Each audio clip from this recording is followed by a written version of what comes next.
Hello and welcome. This is MouseGunner, and we're back with some more Factorio. I'm here again with Rotype. And what do we have on the agenda for this particular episode? So between episodes, I noticed that our iron plate production is still pretty low. And you can see that again, as we've been talking about, this belt up here is pretty sparse. And the reason that is because once we built all of those extra production items at the end of the bus last episode, we started actually using all of our iron. Now, we can see that it's a smelting issue again. We've talked about this before, but we can see that it's a smelting issue because this belt is full going up into the smelters, and even more, all of these smelters are running and outputting. So we just need more smelting to produce the extra iron that we need. And it's not glamorous, but it's a simple process that you need to be aware of and needs to be done every once in a while. And it looks just the same as the other ones do. You just kind of build another line, another column of furnaces and just produce more. It's like I said, it's nothing fancy. You just do it again and build more. Now, I'm noticing we've done some research over time, and it looks like we have fast splitters now. Is that something we should be upgrading to from here on out if we're building something in our pocket or not? So fast splitters are an interesting example. Normally, you only really upgrade when you need the additional speed. So for example, this belt here going into these steel furnaces, you can see that the steel furnaces have enough material. We're not struggling to fill up to get material down to these furnaces. So there's really no need to do it faster to get faster belt.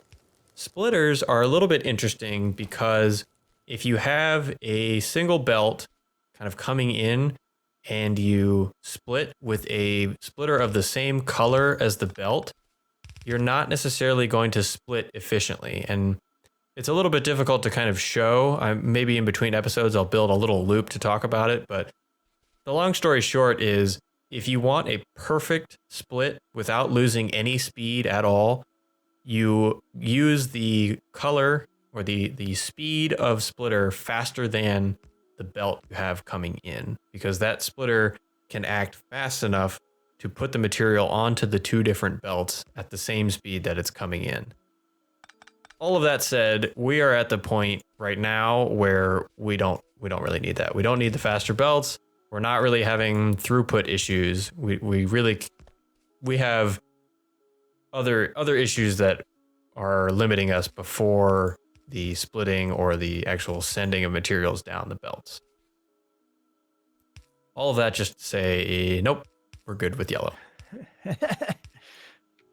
This series is turning me into a long-winded person. I didn't used to be a long-winded person.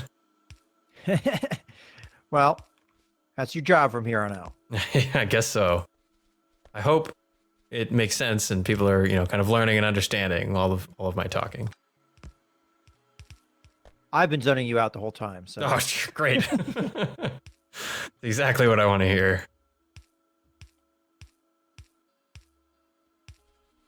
All right, almost done with this. Just get these on. And this will be very helpful because it will, I don't know about double because I didn't count, but greatly increase our ability to produce iron.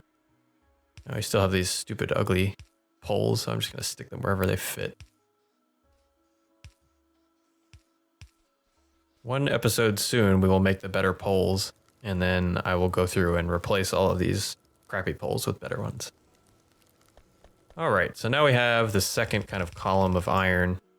I'm just going to go in and split this right in, and that'll help us out a lot with this iron throughput. Good. So the next thing, and I believe we talked a little bit about this. Actually, I have to pause and empty my inventory. This stuff I don't want to carry around. But the next thing I want to do is make a couple more things automatically on the bus that are annoying to make by hand. Namely, I want to make the belts and I want to make inserters on the bus. That way we don't have to be remembering to make them or making them in our pocket. We can just go to the box as far away as it may be and get some. Actually, I'm going to disassemble this line while I'm here because we don't need this.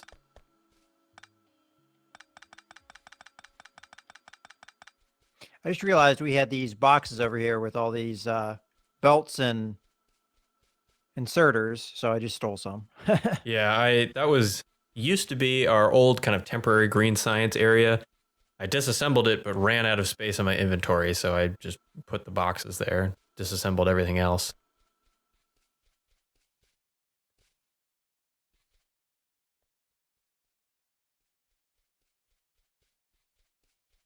Okay, so what's up next on our agenda? So next on the agenda is inserters, because I hate having to make inserters. So I'm going to tell all of the machines do it for me. And there is kind of, I don't know if it's considered standard or not, but it's standard for me. It's the way I kind of build all the inserters. Now, as you can see, you open up the menu here, you see there are, what, 1, 2, 3, 4, 5 different inserters, and we're actually missing 2 more that we don't have the research for.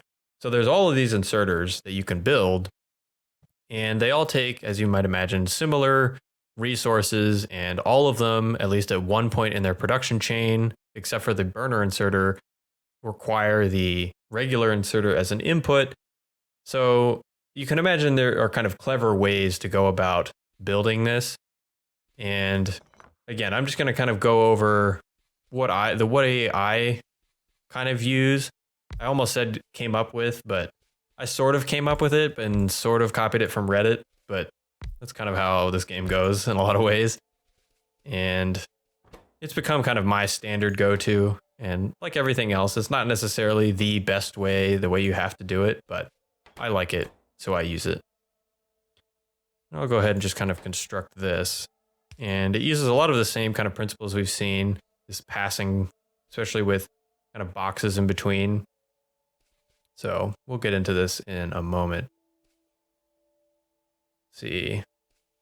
This one we'll need here. And basically this utilizes the same theory, similar to what we've done over here, where you don't necessarily need everything to run at perfect efficiency, because you just want to have a box of the stuff you want when you want it. And the way that shows up, once I get this figured out here, is by putting these boxes in between. So you can say that the long-handed inserter here needs the regular inserter as an input. And so the regular inserter is going to output into this box, which I'm going to limit. Oh, I don't know. We generally need a decent amount of inserters to 1 row of inserters. Now that box is going to fill up, but only to the point where it's not being removed from the box by the long-handed inserter. And then the long-handed inserter is going to be my end product for this kind of row. So this will just go out, and the long-handed inserter just needs gear wheels, plate, and regular inserters. Well, it's getting the regular inserters from here, and the gear wheels and plate are what's going to be on this belt here. And the next column, again, we're going to duplicate the inserter. And then this one, the fast inserter, needs green circuits, plate, and regular inserter. Same idea, just going to get the regular inserter. Now I'm not putting a box here because I don't need to store double inserters. I only want 1 stockpile of inserters, so they go in this box. And up here, I just want to pass them through. So that's what the pass through looks like here. Now, as we said, these need green circuits, so that's why I'm going to bring in green circuits over here. This one will be just solid green circuits, and they can come in. The regular inserters need them here and here, and I'm going to take these up and around so they become available for our fast inserters here. And then again, output goes into a box. And before I forget, I'm going to limit these. So we're not making a ridiculous number, just consuming all of our resources. And the rest of this is pretty straightforward. It's kind of the same idea. Just duplicate the regular inserter. Also make a fast inserter, because that is the next input. This will be a fast inserter. Now the next thing is going to be a filter inserter. which will go here. Filter inserter needs the fast inserter as an input, and also electronic circuits. Well, conveniently, we have electronic circuits right here. Fast inserters go through like this. And again, take the iron and gear wheels up. Provide all of our inputs. And here we go. So this basically covers all of the inserters we know how to make right now, except the burner inserters, which actually are pretty simple. We can kind of just stick these in here. They only need plate and gear wheel. Well, do we really need to produce those? Yeah, so that's a good question. And the kind of standard template for burner inserters, the standard template for inserters doesn't even really include the burner inserters because we only use them for power. And with that said, we only use them for steam power. Eventually, we'll be switching to solar power and likely not using them at all.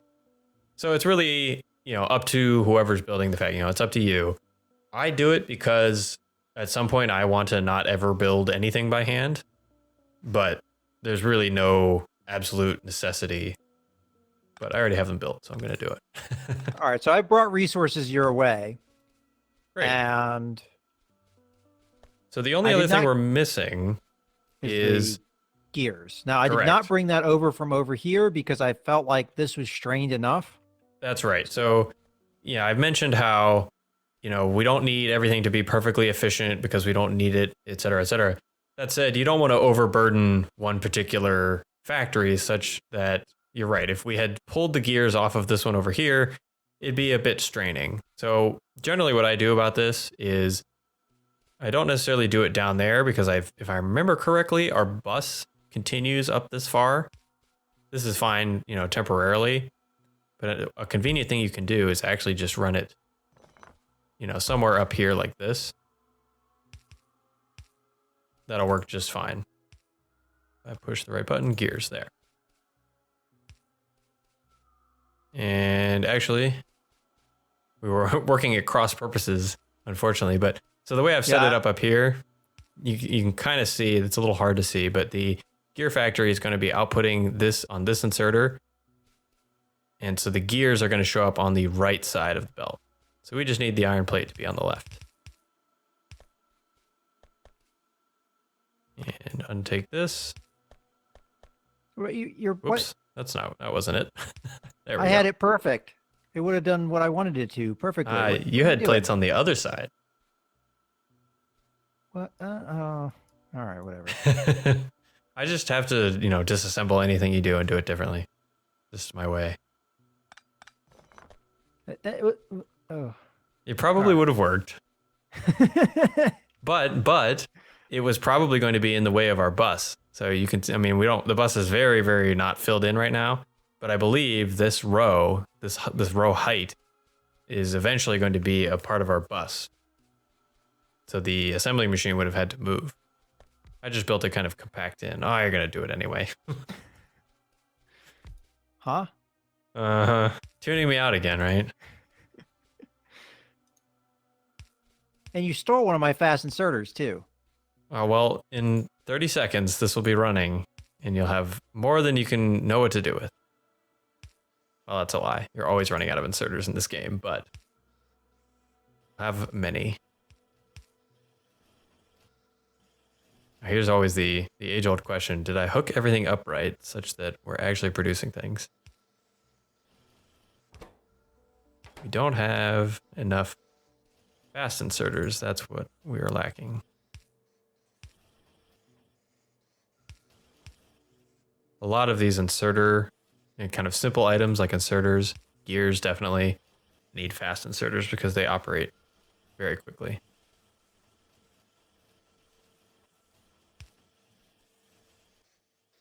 I think everything is good to go. You can see we're making regular inserters, then making long-handed inserters. This is always the debug state. Gotta take a look here.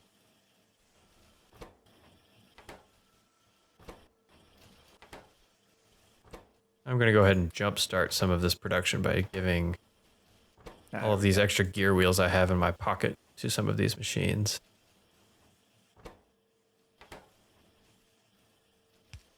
There we go. See, now you have a fast inserters in a box.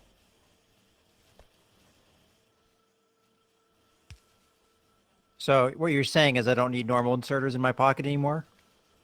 Well, normal inserters to fast inserters don't work exactly the same as the assembling machines. Remember earlier I was talking about how there's really no reason to ever use a slower assembling machine now that we have the faster ones. The inserters, I believe the efficiency is not quite as clear cut. So, and especially something that only runs, let's take the science, for example. I believe one of the science packs, yeah, so science pack 1 takes 5 seconds and it only needs 2 materials. So 5 seconds is plenty of time for a slow inserter to feed, all of the materials it needs. The fast inserters draw more power even when they're not moving than a slow inserter. So you can imagine if 90% of the time a particular inserter is actually just sitting still because the machine it's connected to is working, you might as well use a slow one because it doesn't need to be fast and the slow ones draw less power. That said, it's not the end of the world. It's not like it's a huge amount of power anyway, but it depends on how you play the game. Some people play it, and are concerned about that kind of thing, especially the more power you draw, the more you check the biters, et cetera, et cetera. So it's something to be aware of. Out of habit, I generally use the regular inserters unless I have to. But like I said, not the most important thing in the world. So this is the beginning, at least, of our inserter array. And we'll come back to this a little bit later when we actually have unlocked the next 2 levels of inserters. But for now, this will serve pretty much any need we have for inserters, especially once I go through and remember to fill in the fast inserters where they're required. Now, because we already have this line that has the plates and the gear, is the next objective to extend that up and do belts as well?